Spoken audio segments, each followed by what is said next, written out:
പക്ഷെ എനിക്ക് ഒരിക്കലും മറക്കാൻ പറ്റാത്തത്, അതായത് ഞാൻ ഫീൽ ചെയ്ത്, ഞാൻ അച്ചീവ് ചെയ്ത, അല്ലെങ്കിൽ എനിക്ക് ദൈവികമായിട്ട് കിട്ടിയ ഒരു മറക്കാൻ പറ്റാത്തൊരു സന്തോഷം എന്ന് പറയുന്നത് ഞാൻ അമ്മയായപ്പോഴാണ്. എനിക്ക് കുഞ്ഞിനെ കിട്ടി. അതായത് നമ്മളൊരു 9 മാസം ത്തിന്റെ കണക്ക് പറയുമല്ലോ.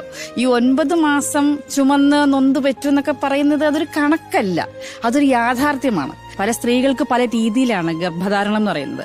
ചിലർക്ക് ഛർദിലുണ്ടാകും, ചിലർക്കൊന്നും ഉണ്ടാവില്ല, ചിലർക്ക് എന്തും കഴിക്കാം. പക്ഷെ എനിക്കൊക്കെ ഈ ചില സോപ്പിന്റെ മണമൊക്കെ എനിക്ക് ഛർദിൽ വരുമായിരുന്നു. അരി വാർക്കുന്നതിന്റെ മണം എനിക്ക് ഛർദിൽ വരുമായിരുന്നു. പിന്നെ അത് കഴിയുമ്പോൾ ശ്വാസം മുട്ടല്, വയറ് വന്നു കഴിയുമ്പോൾ ശ്വാസം മുട്ടല്, പിന്നെ എപ്പോ വേണമെങ്കിലും സംഭവിക്കാന്ന് തോന്നുന്നത്. അത്ര കെയറിങ് ആണ്.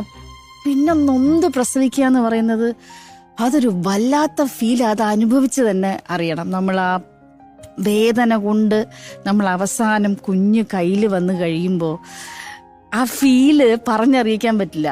ബ്ലെസ്ഡ് ആണ്, ദൈവികമാണ്. നമുക്കത് എന്തോടെ പറയണ്ടേ, അതൊരു അനുഗ്രഹമാണ്.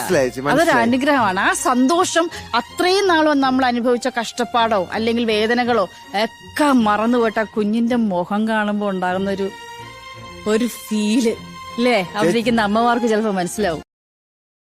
Download ShareChat.